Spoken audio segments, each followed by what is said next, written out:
Welcome, everybody, to the Exploring Aliveness podcast. Um, this is another guest episode with my friend Melody Song. Say hi. Ah. We don't have a topic today, but we're going to be talking about Mel's journey in just her path in life, her path in spirituality and self-discovery and inner work, and just see where it goes. I'm going to pass it off to you, Mel. Tell me about yourself a little bit before we get into it. Sure. Whoa. I'm Mel. I I haven't had like an elevator pitch in a while. So I'm like, how do I describe myself? Just I talk work about how for, you're feeling or what you're doing oh, now. I feel good. I'm outside. I took a really long walk.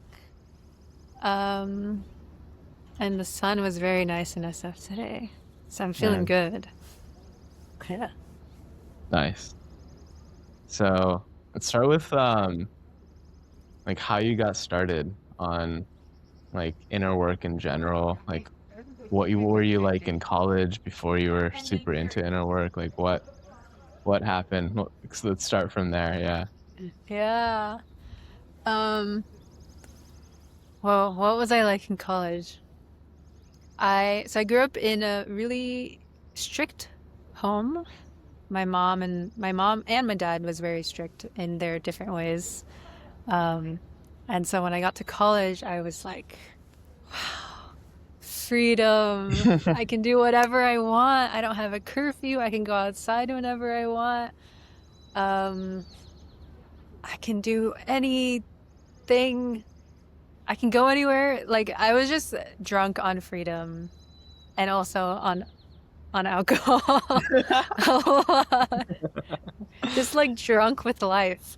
And it was really fun. Um yeah, I remember just having like a lot of fun. Like I went to my first music festival. I tried psychedelics for the first time. I tried weed for the first time. I was just like exploring all these different altered states, I guess, that I'd always uh, been really scared of and also judgmental of because I was also raised really Christian. I don't know if you know this about me. Really? Oh my God. Okay, that's cool. Yeah, I was very super, super Christian. Like every Sunday, every Wednesday or Friday, I would go to church, um, memorize Bible verses. So yeah, college was a big, like, it was its own awakening of sorts. Um, I wouldn't say spiritually, like maybe in some ways, but kind of just like, oh, I have freedom. I have like free will and I get to honor my wants because no one's stopping me anymore. Yeah. Was that like most of college? Of just continuously trying new things or Yeah, I would say freshman and sophomore year especially. Like I joined a business fraternity. That's how I met Emma and Kat. We're all in DSP and Wes. I think those are all the DSP people. Um, and then senior year was the year where I think I started encountering a lot more anxiety and started getting depressed a lot. Mm. It's not that I never felt that freshman and sophomore year, but I think there was just so much new stuff to do that I was just less, I was a lot more distracted. How does the distraction relate to the depression? Mm, it was like I almost didn't have, no, now that it's all kind of a blur. I think I tell myself the story that like, oh, I wasn't as anxious and depressed when I was in freshman or sophomore year, but I think I also was. It was just all like kind of interspersed. Uh-huh. Yeah. So there was a lot of new exploring like new things to try, altered states of mind with like an underlying like slight anxiety and depression that came more and more to the forefront in the later years of college. Yeah. Because I had a big falling out with my dad Mm, right before college. And so I kind of was like, I don't want anything to do with my parents for a while. Like, I wouldn't go back for Thanksgiving or Christmas, barely talk to them. Um, was just really angry and hurt by them mm, and just was like, I want to leave. Like, I'm gonna be in Los Angeles and like never go back to the Bay. hmm. Yeah. What about them hurt you, or what happened there? Mm, I think there was a buildup of the strictness. Strictness isn't fully accurate. It's just like extreme management, right? Hmm. I was really surveilled. Like my parents would check my phone without telling me. Um, Go like read my stuff, my journaling, and um, yeah, just things where it felt like my privacy wasn't respected. Um, and then the big thing that happened with my dad was he really wanted me to stay in the Bay Area and go to Berkeley. And I Hmm. really wanted to go to UCLA because I wanted to like be gone and like have my space. And that was like a really big fight for some reason. I think like on the surface it was about college, but underneath it was basically this thing of like I've always like looked up to my dad and admired him so much and wanted to be like him and make him happy. So I spent a lot of my life like doing things because I was like, oh, my dad wants me to do this. Or Hmm. like, I'm going to excel because they want me to. And this was the final thing where I was like, no, I need to do what I want. And it was like that final kind of split that I was fighting for. Sounds like you're like living for your parents when you're in high school, and then like going into college, like you chose to individuate, like separate yourself, have your own identity, and that came with its own depression because you got a new life to live and figure that out, and you also have like a lot of new things to explore. Yeah, like I had to cut off a part of myself, it felt like, to go Mm. individuate. It was like, well, the Mel who, made my parents happy and did everything they wanted is dead. Like, I get to do whatever I want. I'm crazy. I don't listen to anyone. Yeah. The rebellious Mel. Yeah. It was like built up rebellion that had been wanting to express itself for a long Mm. time. And then what happened? Like, what happened after? Like, what happened during the last few years of college, and then after you graduated? Yeah. So the big thing that triggered my inner work journey was finding out about my dad's affair. Mm. Um, and I found out in my junior year after Thanksgiving. And I found out from his mistress. Oof. So it was like a text out of the blue. Um, with like, yeah, it was like, even talking about it now, there's so much that I'm still processing. Because at the time, I just had no tools to process that. When was this in the timeline? Junior year. Yeah. So 3 years into college around Thanksgiving. Yeah. After like 3 years of partying and being like, I don't want to talk to my family. Like at the time I went to Chicago to spend Thanksgiving with my boyfriend at the times. family.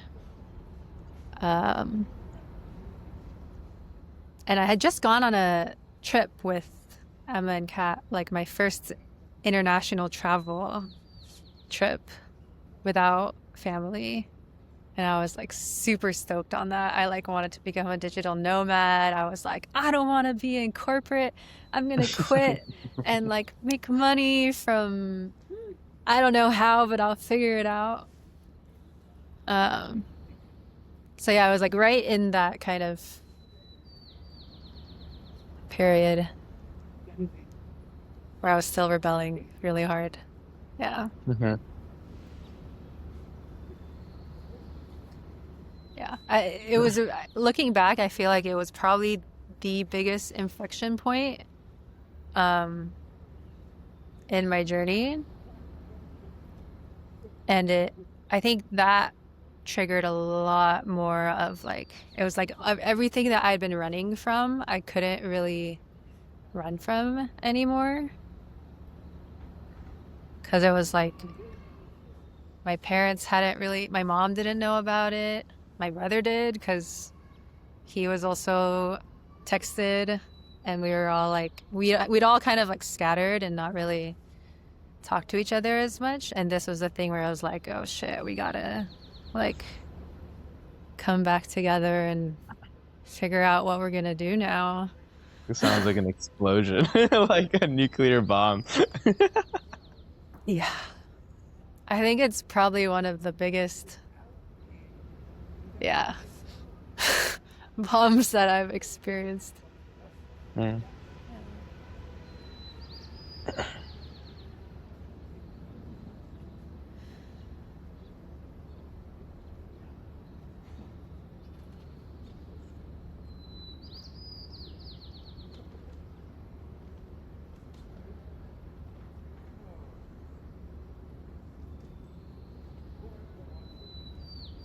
It's nice to share with you. I didn't realize that I've never told you this. I think I've heard pieces of it. Um, I've heard about the affair. I've heard like I just don't have the timeline. Never heard the Mm, full. Yeah, right, and then like the context yeah. that it's in. Yeah. Yeah. Oh yeah, What because I happened? think I've talked about it during masterclass or decisions course. Yeah. And then what happened? The nuke went off. The nervous system got fried. The family went crazy. And then what happened? I tried to keep running actually. Mm. I was like, yeah, I think I was so dissociated from it still. I was like, I wanted my mom to just like divorce my dad. I was like, dude, just divorce him. Like, come on. Um, and then I still wanted to keep traveling. And so I like spent a lot of my senior year. Wait, no, I think this was my senior year. Okay, yeah. It was the fall of my senior year. So I like was really focused on having I was like not ready to process it, even though it was like building. Um yeah, my memory of it is a little blurry. But I remember I was like I kept trying to not process it. Like I was doing everything I can to be like, like it's not a big deal, whatever. Like shit happens. We'll get through it. I just need to continue living my life. Like I'll go back home and figure stuff out, but it was like the whole time I was there, I felt there's like this really dense layer of armor and dissociation from it. Hmm. Makes sense. Your memories are muddled. Yeah. Like I'm imagining any period of my life where I'm like dissociating a lot. I'm probably not going to remember those times very well. Yeah. Like the way that I'm even trying to remember it right now is like through pictures that I've taken or like trips that I took during that time. And I'm like, okay, I can kind of remember my brain space then. Yeah. But like, yeah, there was just like so much dissociation from a lot of parts of me that, yeah, even now I'm like, I don't really know what happened next. The nuke went off. My memories were My fried. memories. I just went offline. I went Yeah. offline. And then what happened? When did Mel come back online? When did that journey When start? was the like fallout? Yeah. Yeah. And then I started work. Mm. Um, and I hated it so much. The I spent a lot of that time just like wrestling with work and how to do work that I actually enjoyed. Because I think when I started consulting, it was kind of this culmination of like, okay, I worked so hard in high school, I got into a good college, and then now I have a good job out of college. Like, this is the thing that my parents want from me. Are they happy? Like, even though I was rebelling against them, there was still like this desire for them to be pleased with me or like follow the path that I was supposed to be following. But yeah, like the day that I started consulting, I already was like, I need to get out of here. Like, I hate this place.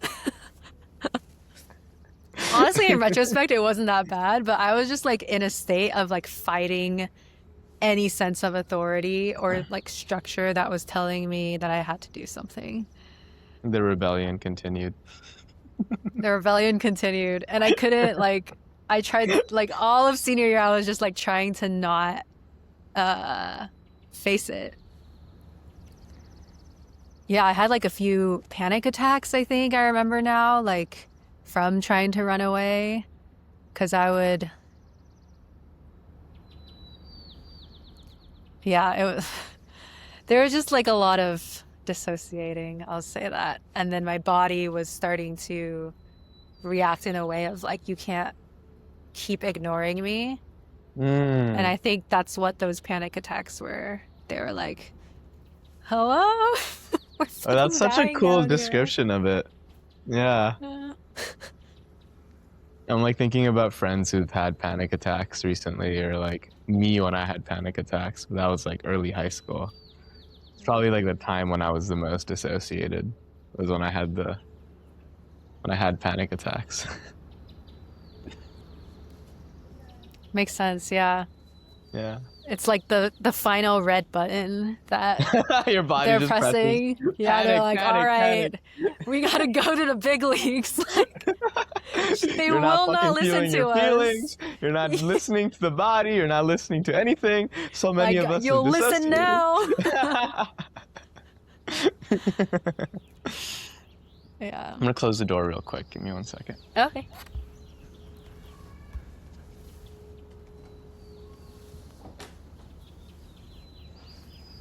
Oogie. Hmm. Panic attacks. Yeah, so panic attacks, especially when work started, like I feel like I would get depressed a lot more. Quite really, really anxious and depressed. Um, Relatable.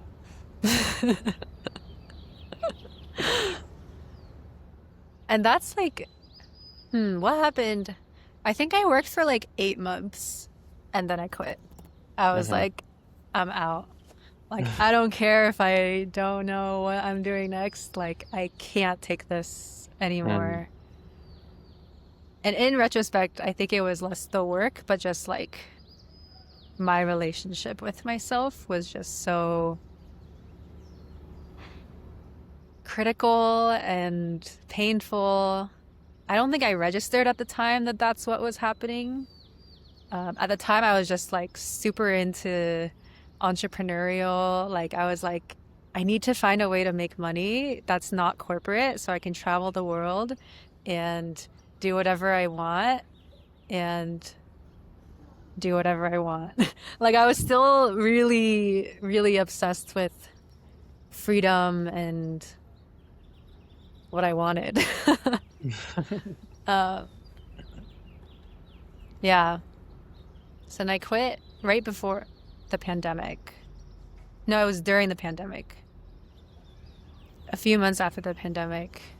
And I think I entered the that's when my identity as like someone who is climbing the ladder towards success kind of like dropped away. And I was like, I don't know what to do with myself.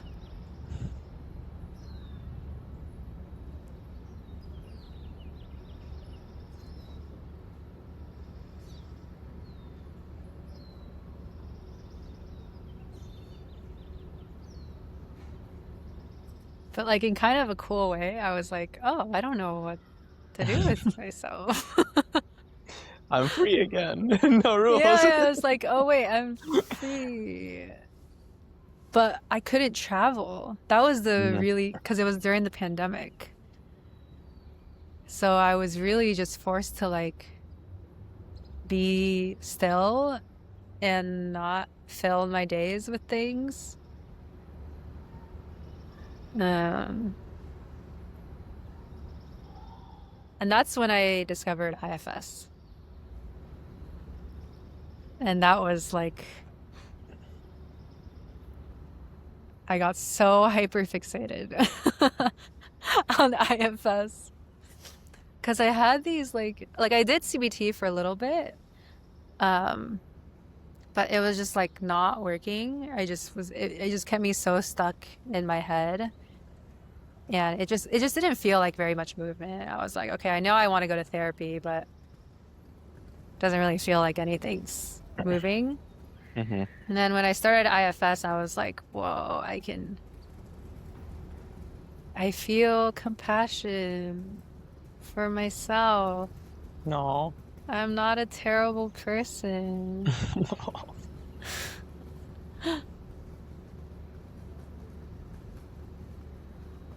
Hmm. So it started with IFS during the pandemic. It was like your first journey inwards.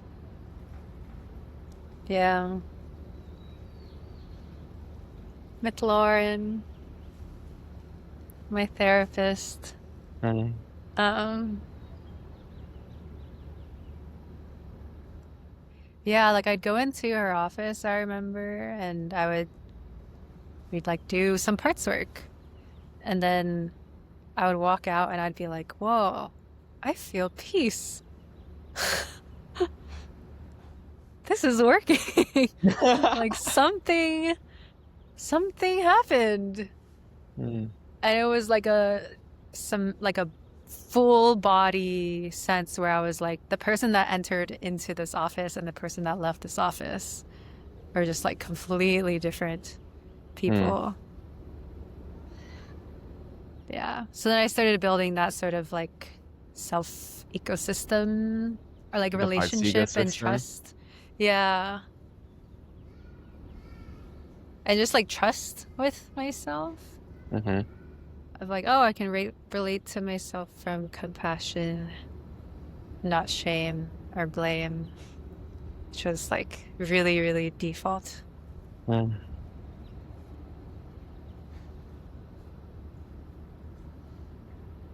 Uh, I also tried EMDR in that time, and it was really destabilizing. Like too intense. Yeah, Mm. yeah. I was like, yeah, really surprised by how intense it was.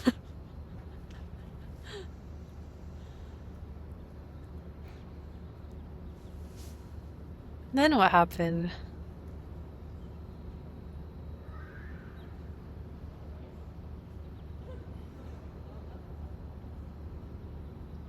Hmm. I feel like I did IFS for a while, and during this whole time, I was also like trying to figure out how to make money. Mm-hmm. And I knew I loved writing. So I started working for some newsletters. I started my mental health psychedelics newsletter because I wanted to write about like different modalities. And then I found Teapot, which was crazy. Because during this whole time, I was just like evangelizing IFS. I was like, guys, so there's these parts that we all have.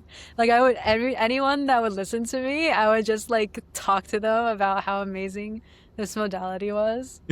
Like I was like, everyone, please Is it like listen. right after the pandemic or during? During, Okay. yeah, like to like my close friends or like I think also during the after the pandemic when you could see people again. Um, but I was always really frustrated because I felt like I was like trying to explain something from a head place that was like it feels it's like you kind of have to experience it from a body level to like really feel, at least for me, I had to like experience it from a body level to really understand how powerful it was. So I always felt like I'd be like talking at people and they'd be like, okay, cool. Yeah, parts work. There are parts. And you name them. And you also have like you have an elephant in there and a witch in there. And like there's all these things happening. I think if you Um, like talked to me back then, I would have thought you were a crazy person. Probably. Oh man. I was literally an evangelist. I was just like, oh my God, this thing is so amazing. And then that's why I was so excited when I found Teapot because I was like, yo, everyone's also obsessed with this. My people. That's when I met Pranav and Hmm. like I started talking to him about IFS and he was like, yeah, and like da da da and this other modality and I was like, oh my God. Like I'd never had a conversation where I didn't have to drop in where I could drop in immediately and I didn't have to like explain all the framework and stuff. It was like we could automatically go in so much deeper. Hmm. Yeah. I'm assuming Teapot was an accelerator, like for like like I quit my job after I found Art of Accomplishment after I became friends. Yeah. There's so much there. I'm curious what that was like. That part of your journey. Yeah. It was a huge, it literally like, you know, that joke of like, oh, we went to Twitter University together. Like it feels like a master's or like post grad program, basically, where you like, I learned so much. I met so many amazing people. I like discovered Aletheia then. I like discovered what meditation, like a very different approach to meditation than I had thought meditation was beforehand. Could you expand on that? So Like I just think, I'm assuming like it's like you got like IFS foundations and masters from therapy for 2 years, and then yeah, found yeah. Teapot, and then you're like, wait, I have this language that's like very granular and also like allows me to explore my inner world in this very granular way. And then Teapot, this place on Twitter, just has like people exploring IFS, but also like meditation tech, awakening, enlightenment. Aletheia, you described, has like the parts work, process work. There's like it goes like deeper and deeper into like less fabricated Non-dual. states, Yeah. non-dual. Like it just like dismantled is like it uses the tool to dismantle the tool to like be present in a way that like you're like learning Oh. about like I'm curious about like what drew you and like what grew out of Twitter as well. Hmm. Hmm.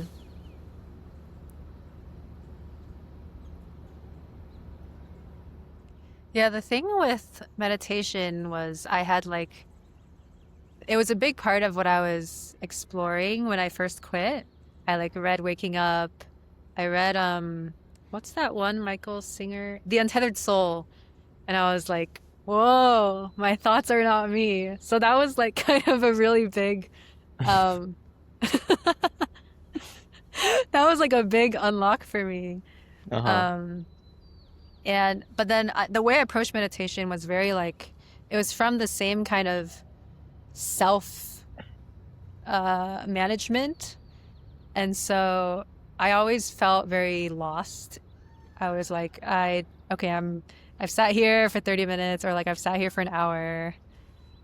Like maybe I feel a little bit less stressed out, but it just wasn't the same feeling, for example, that I had with like IFS, where it was like, oh, step functions of difference in my well-being and like the way I'm able to relate to myself.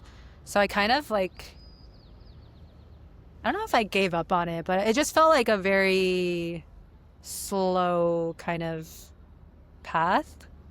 And then finding Teapot and having people be like jhanas and like all these like crazy states and things and just like different ways of talking, like so many different ways of talking about it and experiences that grounded it in like, oh, this is what a normal person can do.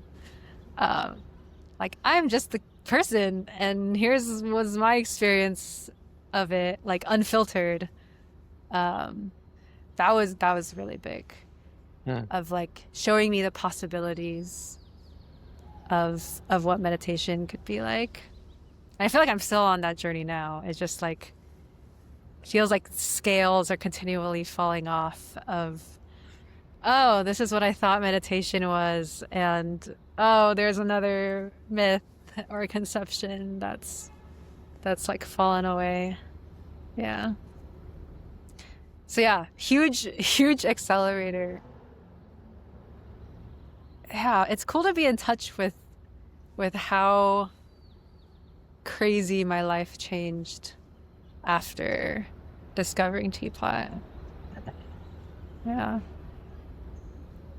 Like my work, my boyfriend, so many of my close friends. Uh, It's like like literally every part of my life.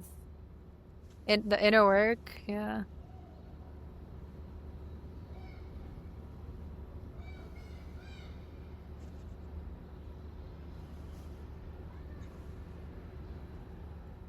I'm curious about so there's like the IFS and then I don't know if you went straight into Aletheia or when you found AOA.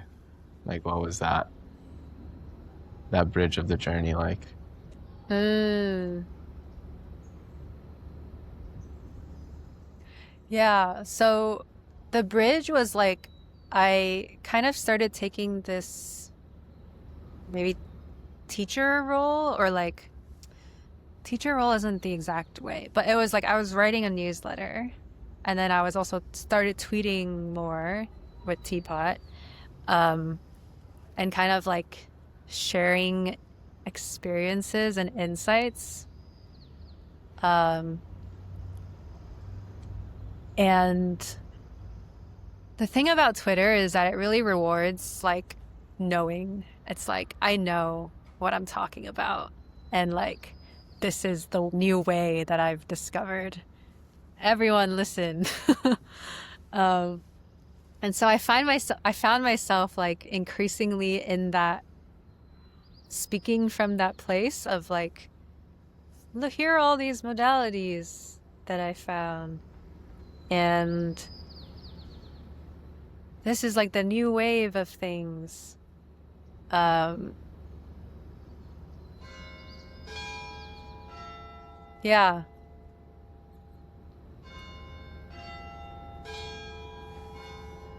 Hmm.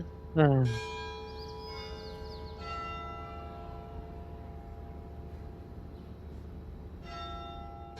I feel like it's such a balance. Can you hear the bell? Yeah, Oh, nice. it's pretty loud. 5 o'clock, guys. School's out. Oh, the Work's out. sun. Mm.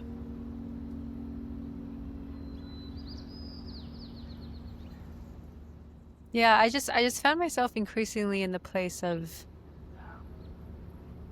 like knowing. And I feel like I was writing a lot about feelings. I was writing a little ton, um, and about like mental health. But began to realize that like I was talking a lot about it and writing a lot about it, but I wasn't like actually with myself. Like Mm. I wasn't quite feeling like I could write about grief. I could write about stuff, but I wasn't like holding it. Hmm. Um, and It like became more loving of an it intellectual art. deeply. Yeah, it became super intellectual. Um, which I don't think is was necessarily like a bad thing, but it just like wasn't the like heart and gut wasn't moving along with it. Um, and so I was also, since my newsletter was about psychedelics, there was a lot of like, I started getting really deep into like the psychedelic world at the time. And then I had a really intense DMT trip, which I think I've mentioned to you before. And then I basically had to stop doing psychedelics for a while. And that's when I found Aletheia, and started doing AOA stuff. Concurrently. And very, very similar timing. Yeah. It was like I sunsetted my newsletter at the time, um, for a number of things. I just like, I kind of have this pattern where I just like quit things. I'm like, all right, it's been a year. I'm no longer excited about it. It's starting to feel oppressive. And it's time to leave. So I was just like acting out that pattern again. And then after that cycle had kind of finished, I found both Aletheia and AOA within months of each other, which was really cool. And also had to stop doing as many psychedelics as I was doing.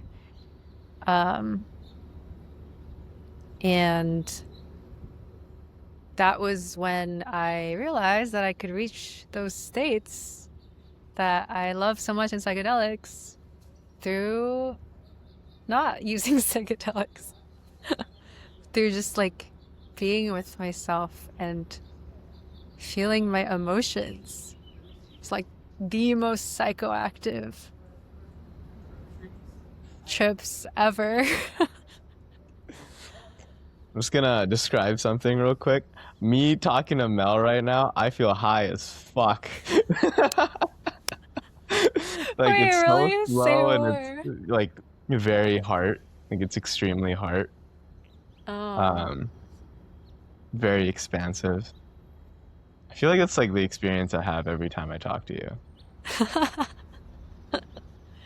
I love when you reflect that because I don't really register that I'm in my heart. I'm not like thinking about it.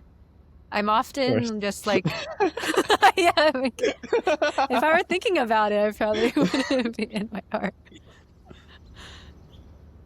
But yeah, it's really cool whenever you reflect that because it makes me be like, oh, I am in my heart.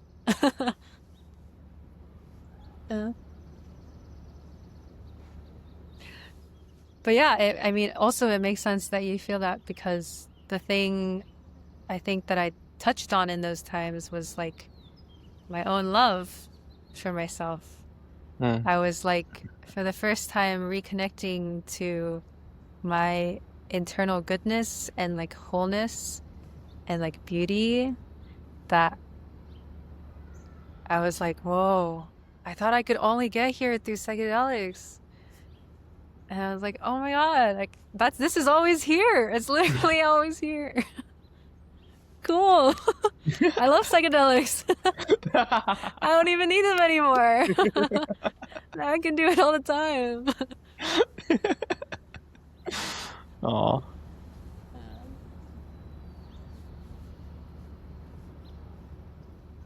what happened after you found Aletheia and AOA, like the super tools? I call them like They're like the fucking like accelerator, like the rockets of inner work. Yeah. We have IFS, we have meditation, and now we have these like experts who like New maximize IFS psychotechnology. and yeah, they like optimize all the technologies so that you It's have the new pill. the super drugs. Yeah, that's such a great way to put it. Accelerators. Yeah, that was like, okay, the next accelerator. And also being able to like work at AOA while taking their courses and like experiencing it applied to like my life was really cool. There was so much stuff with work that I like wrestled with and healed and mm, just like having like it felt like a lab or like a playground where it was like,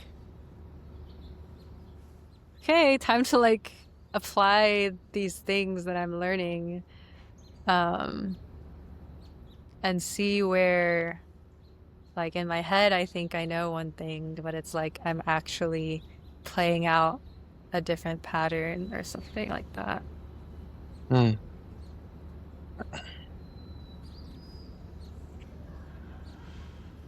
Yeah.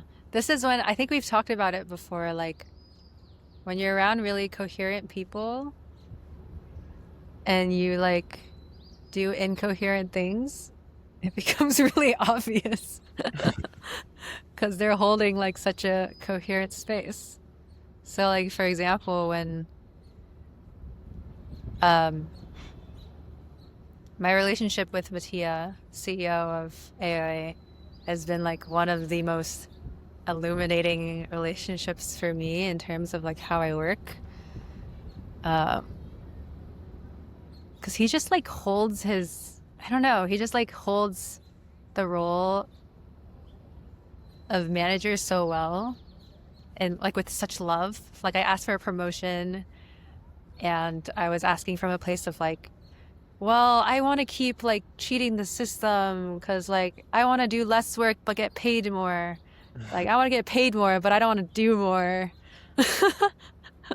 Which is like kind of a pattern that I had of like, well, I'm losing my interest in this role. So in order to keep me, I should do less work but get paid more. Um, and he just, how did he, I don't know if he even called me out, but he did call me out in like a loving way.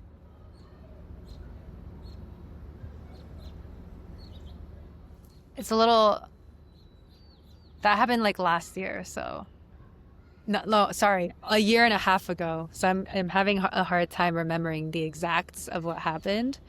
But basically, like being around people who are like empowered and like hold their boundaries and just like keep you like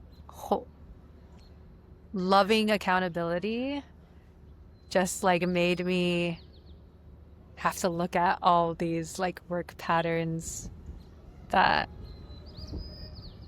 like it turned work into inner work. That was probably Mm. another really big accelerator. Wow. That sounds so nice. Like what came up for me as you shared that was like I'm imagining like, Joe Hudson, Tara Howley, like these amazing people, and then your coworkers all doing a lot of art of accomplishment, like trying to be unconditionally loving, having their boundaries, having their roles very clearly defined. Like Joe has that quote of like, like you go to an island with 10 saints for 10 Yeah, years, it's like literally like that. come out Yeah. of it, like who are you gonna be? Like I'm imagining working at this environment where like everyone is really like intentional about showing up unconditionally loving, just like just showing you all your shit. Like you're like if you're being incoherent, you're like it becomes incredibly obvious when the mirror So is so obvious. clean. You have like such a clean mirror to like see your reflection in. For Like all you sure. can do is look at your shit. Yeah, it fucking sucks sometimes. You're like, oh, God Sometimes. damn it. It's like, it's amazing, but it's not always comfortable. Yeah. Yeah. Yeah. Um, and what was the other thing that came up as you were saying that? Mm, oh, there was another thing where I was like, I had a lot of blame for other people in work. Like I would always have this thing of like, oh, they don't do emotional work, so they're not like I would have a little bit of like holding myself above people, especially in work. I'd be like, oh, they're not in touch with their feelings, so I don't have to take anything they say seriously. Especially with work. That would be my own sort of way to avoid my own accountability and responsibility and like ownership. And so and now it was like impossible to have that story playing in the background. So it was like, oh no, they're definitely doing emotional work. Yeah. That sounds like the biggest accelerator out of all of them, of just like being around people who like just show you your patterns so clearly without like without defending themselves. Yeah, without shame Yeah. too. That was also it was like not only are they showing me their shit, they're like showing me how to do it in like such a loving way. Mm, Like they're there with me. They're not like, go fucking figure it out. It's like, I'm here with you. I see your pattern and I love you in it. And like, there's no part of me that wants to shame you. mm. And this also doesn't work for me.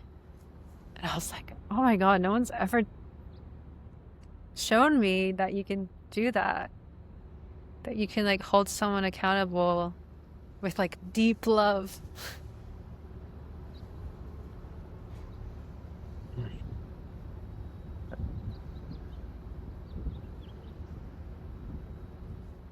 Sounds so smooth on the other side of it, but I've like been with you through the thick of it. I'm just like, yeah, I don't know how fun that is.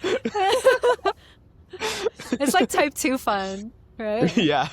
It's like climbing a mountain. It's like, oh my God, why did I do this? Why am I on this mountain? Then you get to the top and you're like, oh, that was Mm, amazing. I love doing that. Look at the view. mm. And then you get to take the view with you. The view. The view. This is an inside joke on Art of Accomplishment's acronym: vulnerable, impartial, empathetic, and wonder, which is a pointer to an open heart. Oh, it is a pointer to. Man, I feel like I always. Someone once said that like view is the hardest lesson to understand, even though it's like the foundational course, right? Someone left a review that was like perhaps one of perhaps the hardest lesson of all. And I've been like really feeling that recently. Mm. You've done it twice, right? I think Connection more. course. 3? Yeah. There's like too much. I think the first 4 times I took it, I was too dissociated to understand what the fuck was going on. Yeah, same. I feel like that's true for like so many of the courses. I was just like, I don't know what's happening, but I feel crazy.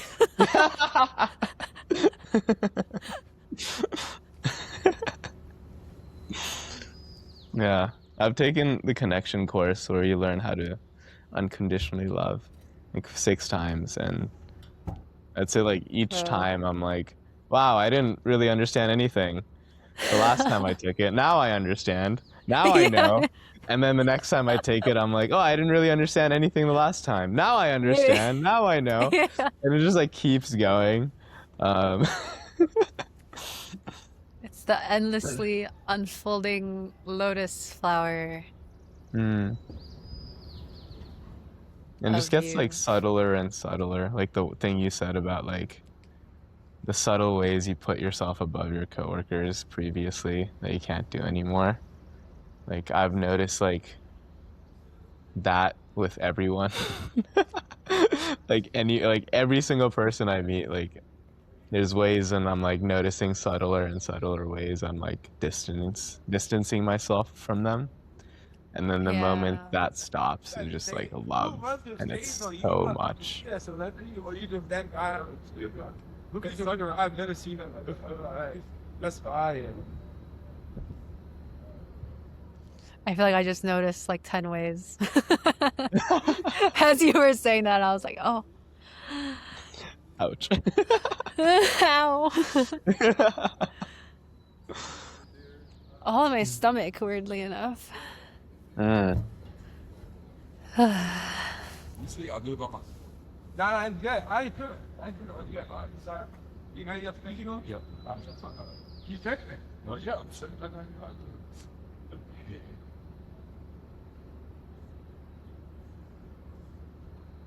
I'm gonna show you the sun.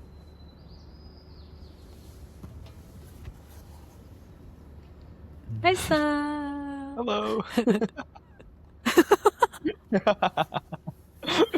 There's sun outside Oh, too. you said that so sincerely.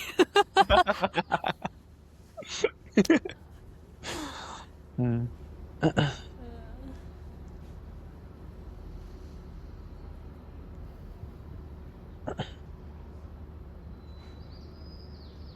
Did that feel complete? Where were we? Yeah, I guess just AOA and work. That became a really big accelerator. Um, and now I've been like returning to meditation. Yeah, I was gonna ask you about like you've been like I've done a lot of AOA stuff with you. You've been stopping. I haven't seen Yeah, you in the I courses. know. But I'm curious about what's the next leg of the journey. Mm. Well, the thing that happened was that AOA, being a super pill, dug up a lot of shit. Like, I think the past year and a half, if not more, has been processing a lot of the stuff I tried to run away from in college. Mm. So, like, a lot of the grief of, and like heartbreak of finding out about the affair, the grief of like abandoning myself so many times, not just in that dissociation, but like growing up and like even getting to that place of like, I'm gonna leave myself so my parents will love me. Mm. So, yeah, I mean, I don't know exactly why I wanted to take a break this year from AOA. There was just like a knowing in my gut of like, we've got enough content to work with right now. And I kind of wanted to, I think there was a little bit of obligation that I was feeling of like, oh, since I work at AOA, I should be like doing everything. So some part of me wanted to like feel that I didn't have to. Uh, and then some more intellectual stuff was the sense of like,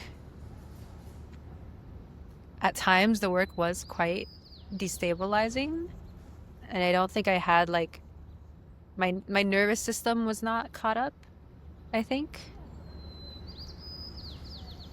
Like shit would get dug up and I was like, oh, I don't know how to hold this. And then I just like freak out.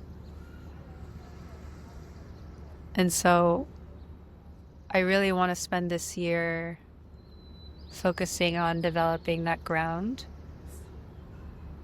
Um, or like that resource that I feel like meditation has been really helpful in finding of like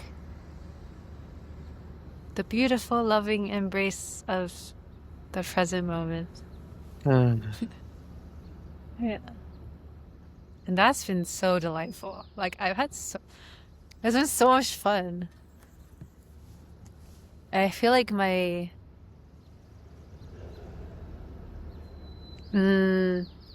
there's like a subtleness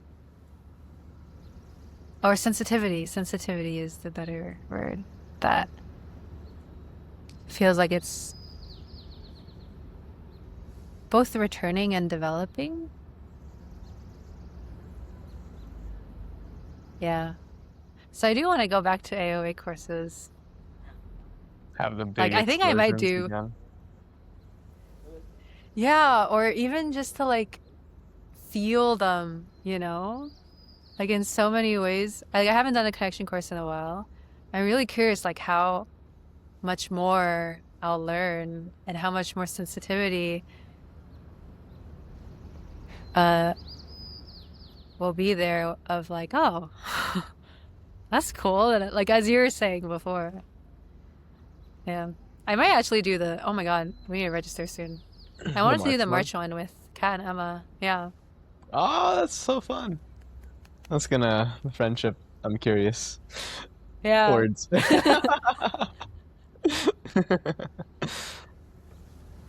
Hmm. I don't feel called to do the connection course again. I'm curious when I'll feel called to. It's Mm, like one of those things that it's like endless material. Um, but yeah, there's so much there. I really like the way you're like meditation isn't about getting anywhere. It's about developing a resource. Well, that sounds yeah. really nice. It's a hard thing to hold for most people, even even for me, like to hold that as the intention, or not even to hold it, just like to be in that intention. How's that been so far for you?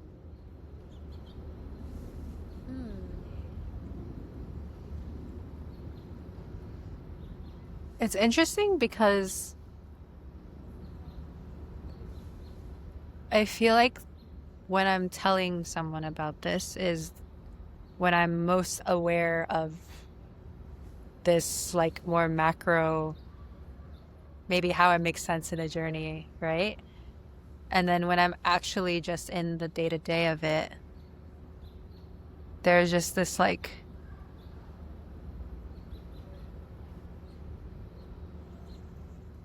I don't know if I'm consciously holding that. It's almost this like, oh God, I get to like be here and just like receive the gift of fucking life. And yeah, I guess like that is the gift in and of itself. It's almost like a byproduct of it that I get more nervous system support and capacity. But it's like, even if I didn't, like, there's so much pleasure and It's a end in itself, not a means to an end. Yeah. yeah.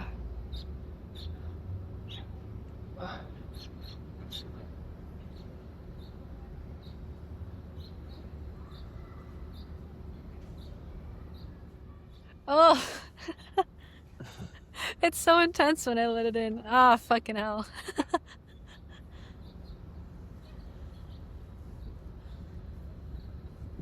What's intense? Everything.